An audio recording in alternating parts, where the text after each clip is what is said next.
한 시인 가운데 한 사람이었던 정채봉이라고 하는 분이 있는데, 이분이 쓴 글 가운데 만남이라는 글이 있습니다. 제가 여러분에게 직접 그대로 소개해 드리고 싶습니다. 가장 잘 못된 만남은 생선과 같은 만남입니다. 만날수록 비린내가 묻어 나오니까요. 가장 조심해야 할 만남은 꽃송이 같은 만남입니다. 피어 있을 때는 환호하다가 시들면 버리니까요. 가장 시간이 아까운 만남은 지우개 같은 만남입니다. 금방의 만남이 순식간에 지워져 버리니까요. 가장 아름다운 만남은 손수건 같은 만남입니다. 힘이 들 때는 땀을 닦아주고 슬플 때는 눈물을 닦아주니까요. 라는 시입니다. 여러분 한 번쯤 들어보셨을 것이라고 생각합니다. 우리 인생 가운데 네 가지 주요한 만남이 있는데, 그중 가장 아름다운 만남이 손수건 같은 만남이요, 힘이 들 때 땀을 닦아주고 슬플 때 위로하는 눈물을 닦아주는 만남이야말로 저와 여러분에게 있어 가장 소중하고 아름다운 만남이 된다는 것입니다. 그렇습니다. 만남이 우리의 삶을 성공과 실패로 좌우하고 있습니다. 오네시모라고 하는 사람은 바울이라는 사람을 만나서 그 인생이 전혀 새로운 방향으로 바뀌어지는 새로운 사람이 되었습니다. 사랑하는 여러분, 오늘 예배하는 저와 여러분 모두가 이렇게 서로 아름다운 변화를 줄 수 있는 가장 아름다운 만남이 되시기를 주님의 이름으로 축복합니다. 이 세상을 살아가는 사람에게 소원이 있다고 하면 모든 사람이 바라는 바 누구나 유익한 사람이 되고 싶어하는 소원이라고 생각합니다. 이 세상을 살면서 아무 의미 없이 다른 사람에게 유익을 주지 못하는 무익한 삶을 살고자 원하는 사람은 단 한 사람도 찾아볼 수가 없을 것입니다. 우리가 그리스도인이라고 하면, 하나님의 자녀라고 하면 더더욱 하나님 앞에서, 또 우리 가정에, 우리 사회에, 우리가 속한 교회에, 우리가 소속된 국가를 위하여 유익된 사람들이 되어야 될 줄로 믿습니다. 그러나 모든 사람들이 원하고 바란다고 해서 다 유익한 삶을 살아갈 수 있는 것도 아닙니다. 안타깝게도 많은 사람들이 오히려 무익하게 살고, 그것도 모자라서 다른 사람들에게 피해를 끼치는 사람들이 더 많이 있는 것이 우리의 현실입니다.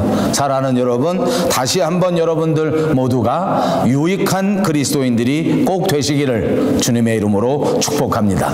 어떻게 하면 이 세상을 살면서 유익한 그리스도인이 될 수 있을까?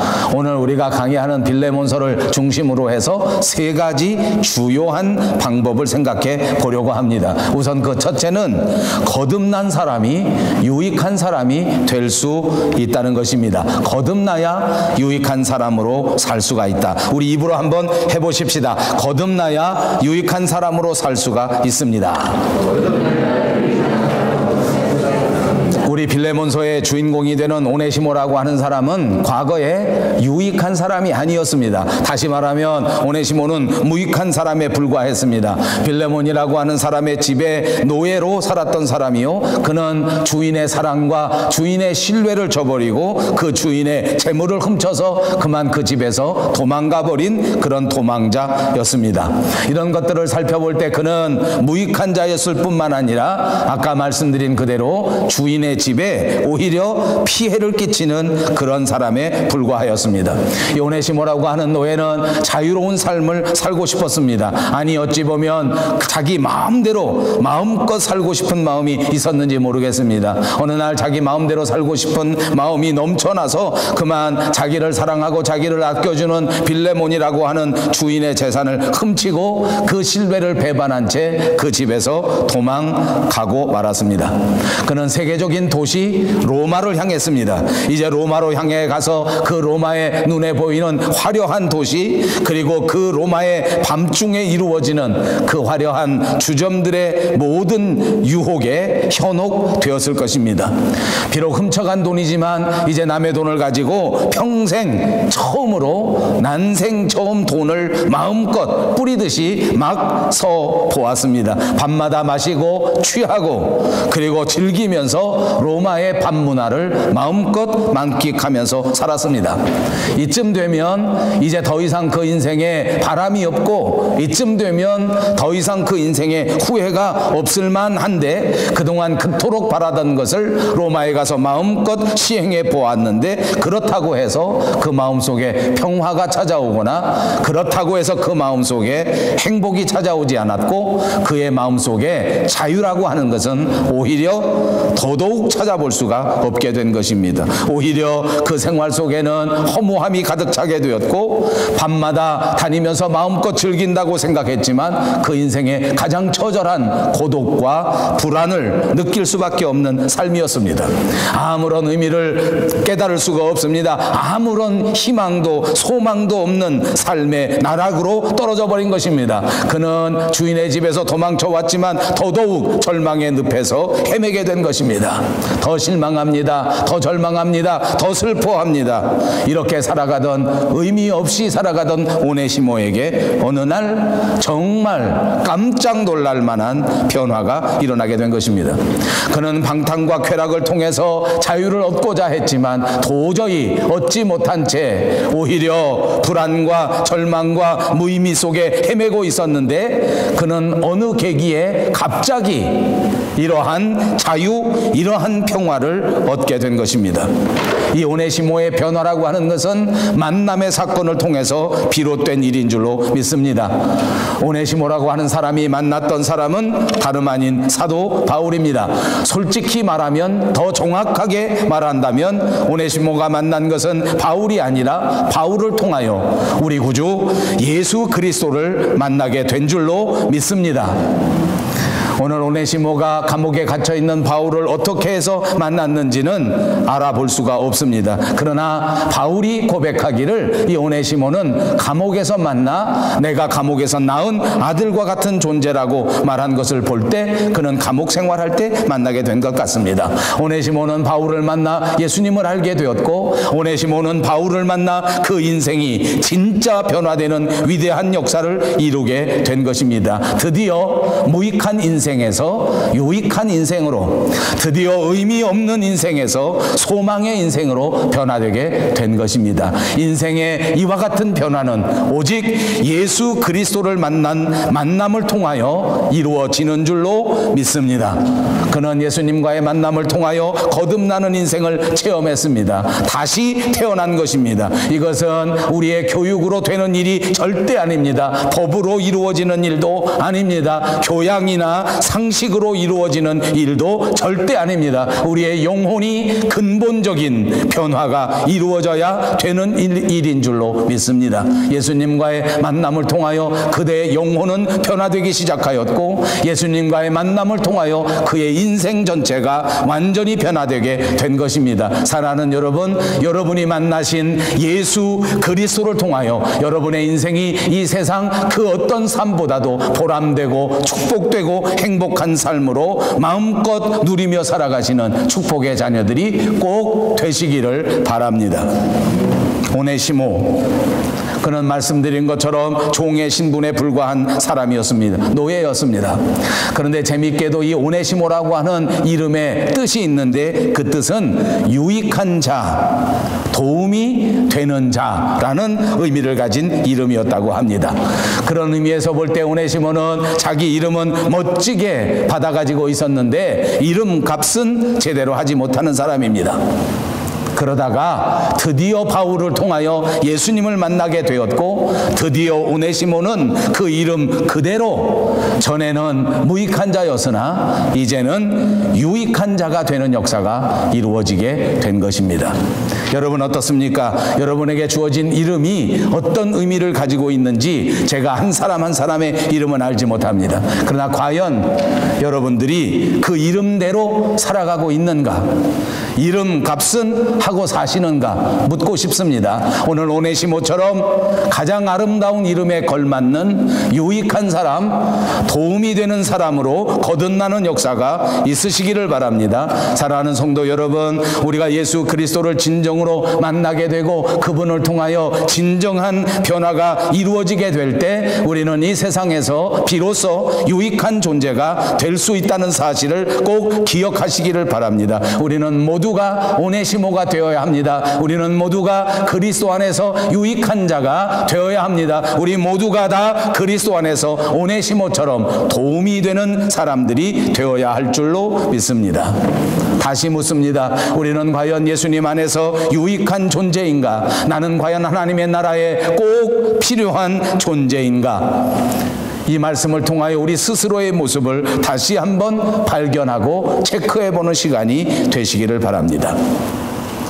하나님의 사랑을 받았습니다. 하나님의 용서를 받았습니다. 오네시모는 전에는 주인의 집에서 주인의 돈을 훔쳐 달아가면서 주인에게 피해를 주고 주인의 마음을 상하게 하고 주인의 만남을 통해서 비린내 나는 나쁜 것을 주는 그런 사람에 불과했지만 하나님의 일과는 전혀 상관이 없는, 믿음과는 전혀 상관이 없는 그런 사람이었지만은 그는 이제 변화되었습니다. 하나님과 깊은 관계에 들어가게 되었습니다. 이제는 바울과 가장 가까운 관계가 되었습니다. 회개하고 난 다음에 사도 바울과 가장 가까운 충성스러운 동역자가 된 것입니다. 하나님 앞에 쓰임받는 자가 된 것입니다. 사랑하는 여러분, 우리의 인생도 하나님께서 붙잡으셨습니다. 하나님의 나라에, 하나님의 사역에 가장 아름답게 사용하시려고, 우리를 쓰시려고 이토록 불러내 주시고 이토록 사랑해 주시고 오늘도 그 자비의 손길로 우리를 붙잡아 주시고 계시다는 사실을 기억하십시오. 이제 우리는 분연히 일어나서 하나님 앞에 쓰임받는 충성된 일꾼이 되어야 하는 것입니다. 하나님과 아무런 상관이 없었지만 그러나 오네시모는 완전히 회개한 정말 그리스도인의 모습을 우리에게 보여줍니다. 삶의 방향이 달라졌습니다. 이제부터 살아가던 모든 목적이 완전히 달라졌습니다. 이제는 과거의 삶에서 완전히 돌이킨 사람이 되었단 말입니다. 다시는 과거의 범죄함으로, 과거의 어두움으로 빠져들어가지 않는 진짜 그리스도인이 되었습니다. 이때부터 유익한 존재가 된 것입니다. 사도 바울도 이런 오네시모를 가리켜서 말합니다. 이제 이 사람은 나에게 가장 충성된 일꾼이요, 나의 가장 믿을 만한 신복이요 뿐만 아니라 내가 감옥에서 낳은 아들과 같은 존재다 라고 칭찬해 주지 않았습니까? 하나님의 나라를 위해서 가장 중요한 일꾼이 되었다는 것입니다. 하나님의 나라에서 가장 사랑받는 존재가 되었다는 것입니다. 그렇습니다. 저와 여러분은 하나님의 나라에 가장 사랑받는 존재로 변화된 것입니다. 하나님께서 가장 귀하게 여기시는 하나님의 일꾼으로 변화된 것을 믿으시기를 바랍니다. 이제 저와 여러분은 하나님의 나라에서 하나님이 세워주신 이 밴쿠버 용성교회에서 결단코 없어서는 안 될 가장 귀한 존재가 된 것입니다. 잊지 마십시오. 가슴에 새기고 살아가시기를 축복합니다. 이렇게 거듭날 때 하나님께서 인정하시는 유익한 삶을 살아가게 되는 것입니다. 두 번째로는 우리가 유익한 사람이 되기 위하여 이 빌레몬서에서 가르쳐준 그대로 용서할 줄 아는 사람이 되어야 되겠습니다. 입으로 또 한번 해보십시다. 용서할 줄 아는 사람이 유익한 사람입니다. 사도 바울은 오네시모를 옥중에서 전도했습니다. 그리고 그를 믿음의 아들로 삼았습니다. 이제 오네시모는 사도 바울의 아들 같은 존재가 되고 믿음 있는 사람이 되고 사도 바울에게 아주 특별한 존재가 된 것 아닙니까? 자, 이제 모든 것이 변화되었습니다. 그런데 그럼에도 불구하고 그는 아직도 한 가지 더 처리해야 할 일이 남아 있었습니다. 지난 주간도 강의한 것처럼 이제 하나님 앞에 용서받고 사도 바울을 통하여 은혜 받았지만은 과거에 자기 주인이었던 빌레몬과의 문제도 해결해야만 합니다. 빌레몬에게 용서를 받아야 되는 것입니다. 그리고 이 문제야말로 예민한 문제입니다. 이 문제야말로 결코 쉬운 문제가 아닙니다. 그리고 우리는 이 문제를 생각할 때 과거의 노예 제도를 다시 한번 생각해 보아야 합니다. 지금 같은 시대가 아닙니다. 옛날에는 노예가 법으로 정해져 있던 시대란 말입니다. 그 제도 하에서 노예는 사람이 아닙니다. 주인에게 속한 재산입니다. 주인이 마음대로 할 수 있는 도구와 같은 존재에 지나지 않았습니다. 그러니까 주인은 노예를 마음대로 할 수 있는 권한을 가지고 있습니다. 심지어는 이 노예를 살리는 것도 죽이는 것도 모두가 다 주인의 권한에 들어있는 것입니다. 여러분, 이 로마 시대에 이렇게 노예가 많았는데 이 많은 노예를 로마의 정치인들은 정말 아주 억압적으로 이 노예를 다루었습니다. 왜 그런가? 정치학자들이, 역사학자들이 분석한 것이 있는데 이 로마 시대에 이 로마 안에만 노예의 숫자가 무려 6천만 명이 되었는데 그때 당시에 정상적인 그런 사람, 자유인보다 훨씬 더 많은 숫자가 노예의 숫자입니다. 정치인들이 생각할 때 만약 이 노예가 힘을 합해서 무슨 폭동이라도 한다든지 요즘 같은 무슨 촛불 시위 같은 거를 하면 하루아침에 정권이 무너질 수밖에 없을 만큼 그렇게 노예 숫자가 많았다는 것입니다. 그러니까 정치인들은 이 노예에 대하여 정말 강압적인 정책을 쓰는 것입니다. 조금이라도 문제가 있는 것처럼 보이면 즉시 엄한 벌로 다스리는 것입니다. 노예 가운데 혹시 한 사람이 조금이라도 잘못하는 사람이 있으면 즉시 잡아다가 매를 때리고 강한 벌을 주고, 조금만 문제가 생겨지는 노예가 있으면 붙들어다가 그냥 죽여버리는 그런 살벌한 상황이었단 말입니다. 노예가 도망을 가면 대부분 주인들이 죽여버리는 것입니다. 노예가 도망을 가면 죽이지 않더라도 붙들어다가 그 이마에다가 인두에 불을 지져서 글씨를 새겨놓는데, 도망자라는 뜻으로 fugitive-라는 F자를 만들어서 이마에다 낙인을 찍고, 그리고 겨우 살려주는, 매를 때리고 반 병신을 만들어서 살려주는 것, 그것도 주인이 자비로운 사람일 때만 그렇게 한다는 것입니다. 대부분의 주인은 도망가다가 들키기만 하면 그 노예를 죽여버립니다. 왜냐하면 정치적으로도 사회적으로도 모든 사람들이 그런 공감대가 형성돼 있기 때문입니다. 사도 바울은 이때 당시에 이런 모든 사회의 형편을 잘 알고 있었습니다. 빌레몬도 교회 안에서 인정받는 크리스찬이었지만 오네시모를 이 빌레몬에게 돌려보낼 때 사도 바울이 이 자체가 모험이라고 하는 것을 모를 리가 없었습니다. 잠깐만 잘못되면 아마도 빌레몬은 오네시모를 용서하기는커녕 그 이마에 낙인을 찍던지 아니면 반병신을 만들던지 아니면 그만 죽여버릴지 모를 일입니다. 그러니까 사도 바울은 빌레몬에게 이 편지를 써서 보낼 때에 정말 이 편지에 눈물겨운 호소를 담고 간절한 마음으로 편지를 씁니다. 제발 이 오네시모를 용서해 다오. 도망간 노예이지만 마음에 상처를 준 사람이지만 그러나 지금 그리스도인이 되었으므로 꼭 용서해 달라. 이것이 바울의 요청입니다. 여러분 어떻습니까? 옛날이나 지금이나 사람이 사람을 용서한다는 것은 결코 쉬운 것이 아닌 것 같습니다. 저도 살아보니까 정말 사람을 용서하기가 정말 어렵습니다. 먼 관계의 사람을 용서하는 건 쉽습니다. 나와 관계가 없는 사람들을 용서하는 건 쉽습니다. 그런데 가까운 사람일수록 어렵더라고요. 친한 사람일수록 어렵더라고요. 솔직히 말하면 가족 관계에 있는 사람들을 용서하기는 더 어렵더라고요.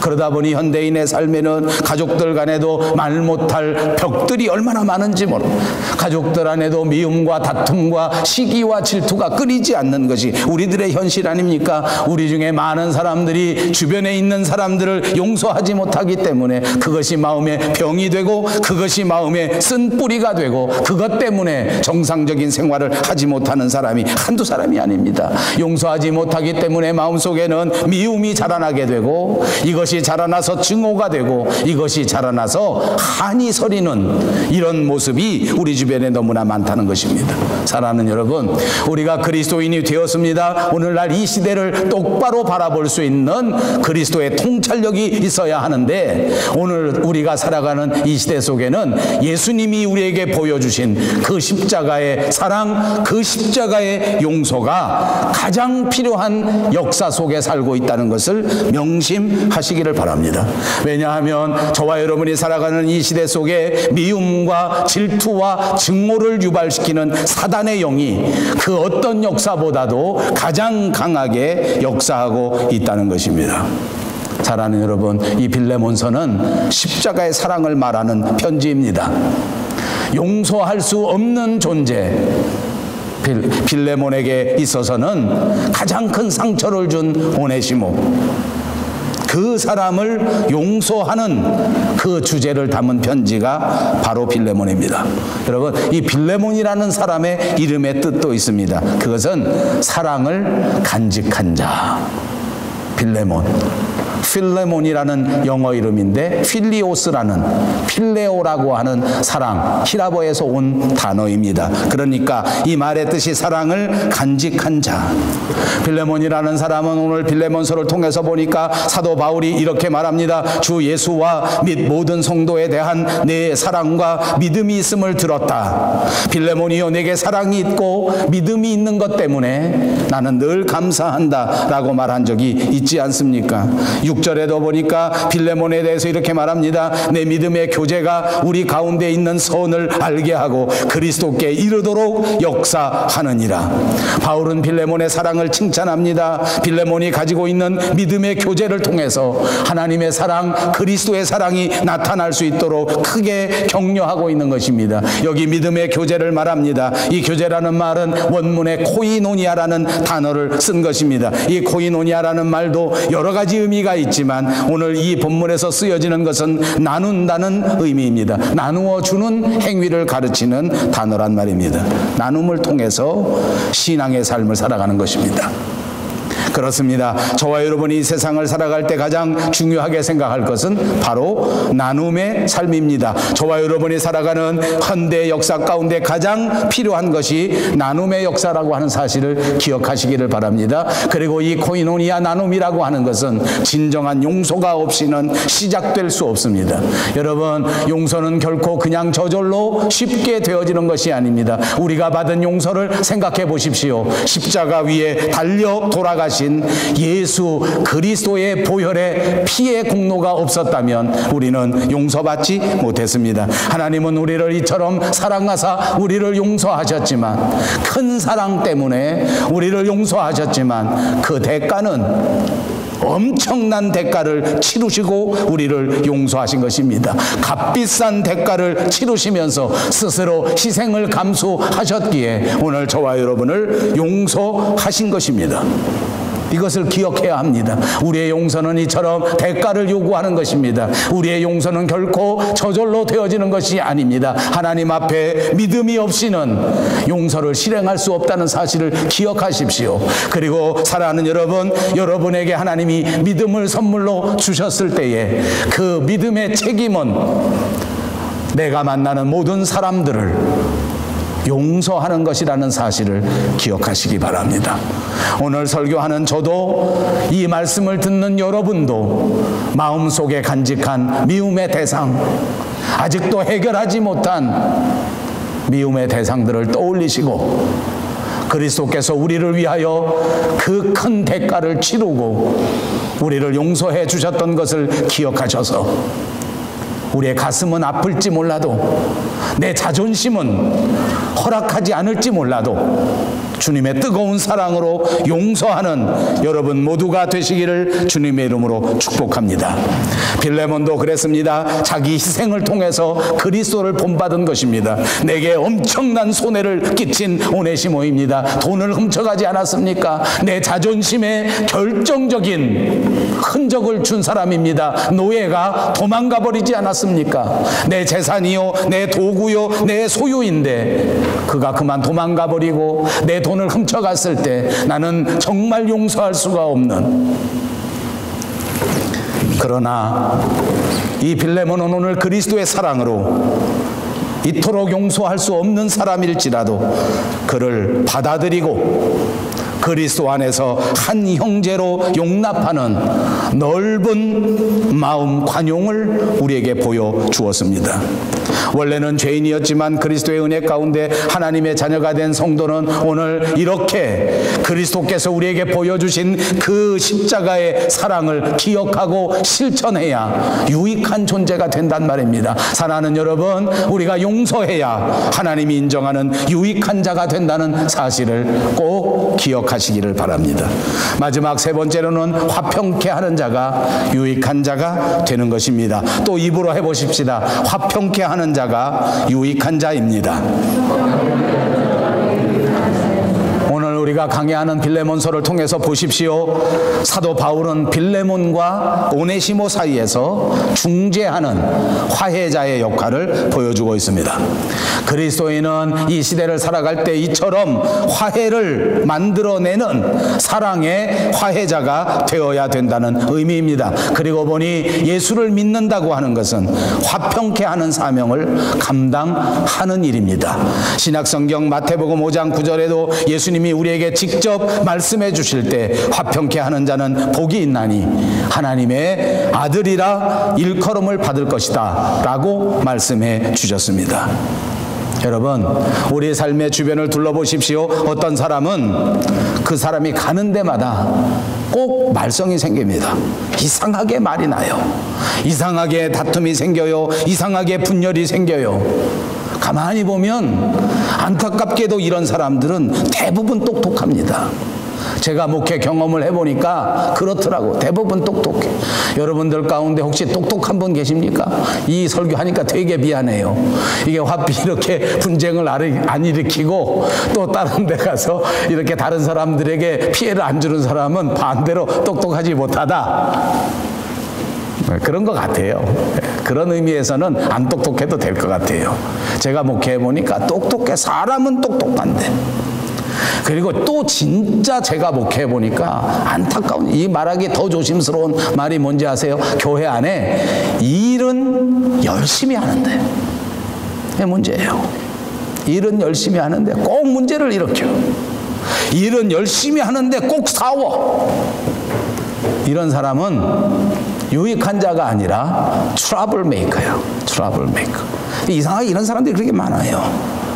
아직 성숙하지 못한 그리스도인입니다. 아직 유익하지 못한 그리스도인입니다. 그러나 여러분, 반대의 사람들도 있습니다. 어떤 사람은 가는 곳마다 별로 똑똑하지 않지만 별로 많은 일을 내세우면서 하지도 못하는 것처럼 보여지지만, 그러나 그 한 사람 때문에 거기에 화평이 찾아오고, 그 한 사람 때문에 그 모임에 기쁨이 생겨지고, 그 한 사람 때문에 모든 사람이 하나로 묶여지는 역사가 일어납니다. 분쟁이 있는 곳에 다시 화평이 오게 되고, 다툼이 있는 그곳에 다시 한번 화목해지는 역사가 일어나는 사람도 있단 말입니다. 이 사람이 피스메이커요. 이 사람이 오늘 우리가 생각하고자 하는 유익한 사람이요. 이 사람이야말로 하나님께서 가장 기뻐하시는 성숙한 그리스도인인 줄로 믿습니다.